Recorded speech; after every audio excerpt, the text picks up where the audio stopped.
The network is basically designed to provide broadband services to an otherwise overlooked rural community. Hi there, this is the Community Broadband Bits podcast from the Institute for Local Self-Reliance. Lisa Gonzalez here. In today's episode, Chris talks with Matthew Rantanen, the Director of Technology for the Southern California Tribal Chairmen's Association and Director of the Tribal Digital Village Initiative. Matthew also works with a long list of groups that focus on expanding access and adoption in the Native American community. Serving underserved or unserved communities remains one of the greatest challenges for the United States. Native American reservations are some of the most isolated communities in the digital world because they have been ignored by the major providers. The Tribal Digital Village aims to change that. Matthew tells how the initiative began using unlicensed spectrum to give California Native American communities the ability to serve themselves. While the Tribal Digital Village brings connectivity to a specific underserved community, it's also a test case for new technology in rural communities. Here are Matthew and Chris. Welcome to another edition of the Community Broadband Bits podcast. I'm Chris Mitchell, and today I'm talking with Matthew Rantanen, the Director of Technology for the Southern California Tribal Chairmen's Association and Director of the Tribal Digital Village Initiative. Welcome to the show. Thank you very much. It's great to be here. You wear a number of hats. Quickly, just tell us the various other titles you have that I haven't gone over.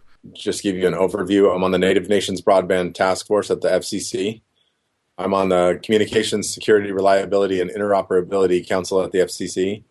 I am the co-chair of the Technology and Telecommunications Subcommittee at the National Congress of American Indians, and as well as their Technology Task Force co-chair and chairman of the board at Native Public Media. So can you tell us a little bit about Tribal Digital Village? What is it? The Tribal Digital Village is essentially an initiative that is carried on through the Southern California Tribal Chairmen's Association. But originally it began as a grant provided by the Hewlett-Packard Corporation, their philanthropy effort back in 2001 to bridge the digital divide to communities that were left behind. So in 2001, a professor from University of California, San Diego, Ross Frank, a technologist named Hans Werner Braun out of the Supercomputer Center at UCSD, and then the Tribal Chairmen's Association worked together. Ross wrote the grant to Hewlett-Packard, and Hewlett-Packard awarded it to get us off the ground and running with a big network, as well as building resource programs, after-school programs, and helping enhance the libraries and existing facilities and labs, computer labs on the reservations. And that grant lasted 3 years, and it essentially increased the resource programs at each of the reservations. If they already had a resource program, it enhanced it. If they didn't have one, it started one off. It made buildings. It installed computer equipment up to $4 million worth of desktop peripherals, etc. We even started up a business-to-business marketing solutions company with a digital press out of that grant. And that company still runs today. It's called Tribal Print Source, is the printing solutions facility that was designed to bring revenue into the system. So TDV created a network, a high-speed wireless network that supports 19 reservations in Southern California. So 17 of those are in San Diego and 2 in Riverside County. And the network is basically designed to provide broadband services to an otherwise overlooked rural community. And these 19 reservations are spread out throughout the Southern California area. Mostly they're in the east side of the county, not next to the ocean. And the geography is mountainous terrain, valleys, a lot of elevation change, a lot of trees. And it's in an area where the incumbents just are not interested in the return on investment. It just doesn't exist for them, so they're not doing major build out. A lot of our reservations still have problems with power and general electricity connections. We have a lot of reservations that still don't have plain old telephone service to a lot of their populations. We see that broadband being the important tool, the important method to deliver technology, communication, entertainment, interactivity with the rest of the world in the rural communities, that it was more important to get something like that out here. So the Tribal Digital Village Initiative exists on that front. Today, It is a network of over 600 miles of point-to-point and point-to-multipoint links, supporting currently 100 tribal municipalities, and I think we've eclipsed 600 homes out of 2,900 homes on reservation. How did this project come about, in the sense that, I mean, you're the kind of guy that I've gotten to know over the years who doesn't really need to ask permission. You figure out how to do things. And so what was the state when you first came in and said, all right, we're going to do this wireless thing, and this is how we're going to make it work? Can you walk us through that a little bit? Sure. The project actually started in March of 2001. I came on in October. And so they had already gotten moving. They started with the resource program piece. They started deploying money to help build buildings and set up things. Hans Werner Braun out of UCSD's Supercomputer Center has been doing wireless technology for forever. And Hans was our mentor. At the time, Michael Peralta was our network administrator, and we paired him up with Hans Werner. Hans Werner sat him down for literally 30 to 45 minutes, showed him how to make a network connection with 2 radios, and said, okay, go do that on mountaintops. And so prior to that, we had a bunch of tribal youth go out and actually hike the mountaintops, take pictures, use GPS, and find locations where they could see from one reservation to another, or from one reservation to several reservations. And they located all the cool vantage points that were on reservation for us to start using. So that kind of was all gelling at the same time. Once Michael understood how to do the network piece, we actually were able to start deploying actual connections from a data center to the individual locations of the resource programs. And so the initial objective was to connect those resource programs and then expand from there. It was really fly by the seat of our pants. Michael and I and a couple others, we were just doing it. You know, the opportunity was there. The technology we'd seen Hans Werner do to bring seismic activity back from the desert areas of the fault areas in California back to UCSD. We saw how that worked. He actually connected a couple of the reservations as he was doing his work and handed it over to us, and we just ran with it. You said the hiking up to the top of the ridges and whatnot. How did you solve the electricity problem? Well, interestingly enough, we use the power of the sun. So all of our backbone and most of our intermediate towers rely on solar. We have little mini solar farms everywhere on our network. You know, a couple times on our network, we've been close enough in proximity to a reservation that was interested in running electricity to the tower, and maybe 300 yards is the closest, and then those would have been connected to the grid. Otherwise, we're running on the sun. We're looking for alternative solutions using wind to back up that sun for our storm days that are in San Diego. I mean, we have perfect climate. We do have San Diego sun, 70 degrees and sunny all year round, but the mountains themselves get hung up in the clouds during some part of the rainy seasons, and we'll lose 5 to 10 days of sun. And if we do that, we actually have a problem keeping the sites up. So we're looking for a wind solution that's effective, safe for wildlife, not noisy, not visually, ugly, and something that, just really assists us in that front. You've mentioned that some of these reservations in Southern California have lacked telephone access. How common is that on reservations across the United States? It's very common.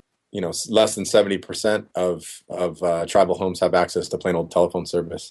And so that's a pretty massive number. Now, I do know that cellular has probably penetrated some of that 30+% that doesn't have a landline, but we're certainly not at 100%. And then, broadband's ridiculous. It's less than 10% have access, let alone adoption.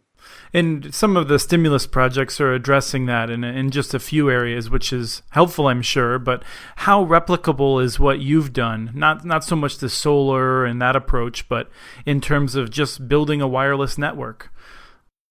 It's completely reproducible. One prime example is the Coeur d'Alene Indian Reservation. Valerie Fasthorst is their director of technology, or their IT director up there. And she came down to the Tribal Digital Village and looked around and thought, wow, you can do this all with 2.4 Wi-Fi?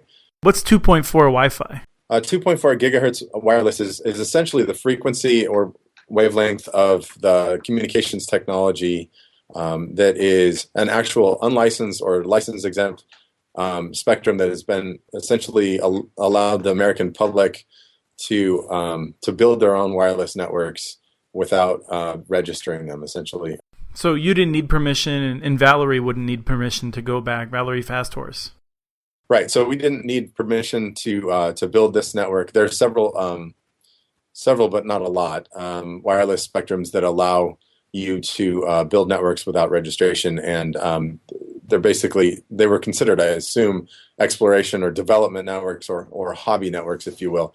But a lot of us have turned them into very professional, functional, active networks over the years. And so Valerie went back to Coeur d'Alene and has completely outdone the Tribal Digital Village, used it as kind of an idea and then expanded upon it. She's got a hybridized network, fiber and wireless, and I believe even mesh at this point, and it's pretty impressive. So. Excellent. So this is something that people can do on the reservation or even anywhere, really, without having to get any changes from the FCC. But you're involved with the FCC. What sort of things does the FCC need to do to give people like you more tools to be able to build better networks? The FCC has done a few things in the past few years that have really helped out at least tribes, and I think that's probably going to help rural situations as well. They first adopted the Office of Native Affairs and Policy. They finally put that piece of their puzzle in place at the FCC. So now we actually have an office, a staff, a chief of staff, and somebody to deal with within the FCC that actually spans across all of the bureaus and talks to the 8th floor, which is the chairman's office, and works with the commissioners to develop best practices for tribal situations. So that's really been helpful. The real nuts and bolts of it is unlicensed spectrum. The more unlicensed spectrum access that tribes and rural communities have, the better the opportunities are. We have so much different geography and so much different roadblocks and obstacles to actually deploy to all of these homes that are spread out in this rural community, that we need all of the different types of frequencies. So the short wavelengths and the long wavelengths, the differences being that some will go through trees better, some will kind of bounce off rocks and go around corners slightly, and then we're talking about the white spaces issues, the TV band stuff where you can actually kind of have rabbit ears broadcast internet and have some solutions there that are not line of sight technology, which is really an advanced state. So that's the kind of thing that can really move the ball forward. The other is funding. I understand it doesn't need to be paid for by the government because a lot of these folks will find other ways of getting funded, whether it be private funding or alternative government methods of funding or education funding or even private resources within themselves. Opening up the access to funding opportunities, partnership opportunities at the federal level is really key. And I think lastly is not imposing any rules that stop us from building these networks to serve ourselves when there is no other alternative. And what kind of rules would those be? There's 19 states that are currently blocking municipal networks. So small towns and townships and corporations can't build their own wireless networks to serve themselves when nobody else is serving them or the competition is not favorable. That's the kind of stuff that we need to have the FCC step in and help out and make sure that if you have the ability to serve yourself and you have the wherewithal to make it happen, that somebody isn't imposing some rule that you can't actually help yourself. Right. I think California is not actually listed among those 19 because cities have the authority to do pretty much what they want in this area. But public service districts in California are extremely limited. And so I think the term is public service districts. It's more in rural areas. They provide infrastructure. But under California law, if they build a broadband network, they actually have to privatize it as soon as someone comes along and makes them an offer that is for fair market value of what the network's worth. There's some very odd rules about it that would, I think, not impact you necessarily on the reservation, but if you wanted to build a network that involved aggregating multiple communities in an area, certainly could impact you. Yeah, so the reservations being sovereign entities, and all of our network is currently on reservation land and owned and operated by tribes. It's really one of those situations where rule doesn't apply, But, I'm sure there are some gray areas there where we start serving non-tribal customers. How does that affect things? But yeah, it's definitely something to look at when giving advice to rural communities that aren't tribal. So the last thing I wanted to talk to you about was the Native Public Media, which you're a part of. Tell us what your role is and what the organization does. I'm the chairman of the board of directors of Native Public Media. They basically are I think the biggest voice in supporting Native media. So primarily terrestrial radio station and then now internet radios. Native Public Media supports approximately 46 tribal radio stations, and there's several more coming on board. We do several things at Native Public Media. We work with with each of the reservation stations to make sure they have their compliance issues in order with the FCC and with any grant funding that they have.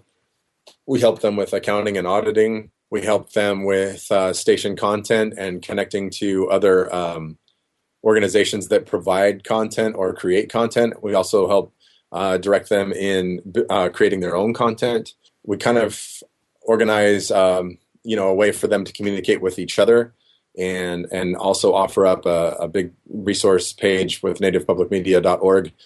There's tons of resources there and tons of different content and different information for them as a major resource to stay in play. Now that also is spinning off into the internet radio, which some of those same stations have an internet presence. And then I believe there's even one or two of the stations that just have an internet presence, don't actually have terrestrial radio at the moment. But it's a key piece of the Native infrastructure. It is important because it's like the first responders network. It's the sole way that they communicate with their community when there is an emergency. They can run on a generator. Everybody can hop in a car and turn it on and listen to a radio. When the power's out, when there's different natural disasters, we have a lot of fire issues in Southern California, and so that's a really key thing. Lately, we've been working on also other forms of media, so web media and streaming content. We're trying to help just like broaden the horizons of the media possibilities. We've also kind of joined forces with Native American Journalists Association, and NAJA and NPM had their first Native Media Summit together. It's become really powerful. So you have some really great journalists now working in multimedia rather than just paper, and really just kind of getting the Native voice out there and supporting the Native voice. There's so many different things I'd like to go into. I mean, I think we've just covered the top of a lot of interesting areas, but we're running out of time. So is there anything else that we should make sure we cover in this first interview? The more times that we actually get the story out, the better off the future is. I really appreciate the opportunity to be, a part of this, and hope that this opens yet another door. Sounds good. I'm sure we'll have you back in a few weeks to follow up. Cool. Thanks, Chris. Information about the Southern California Tribal Chairmen's Association and the Tribal Digital Village is available at sctdv.net. We hope to have Matthew back soon for another show. We want to dig even deeper into all of the benefits coming out of the initiative. Until then, we encourage you to contact us with questions or ideas for future podcasts. You can email us at podcast@muninetworks.org. You can also follow us on Twitter. Our handle is @CommunityNets. This show was released on December 10th, 2013. Thank you again to the group Haggard Beat for their song Laszlo, licensed using Creative Commons. Have a great day, and thank you for listening.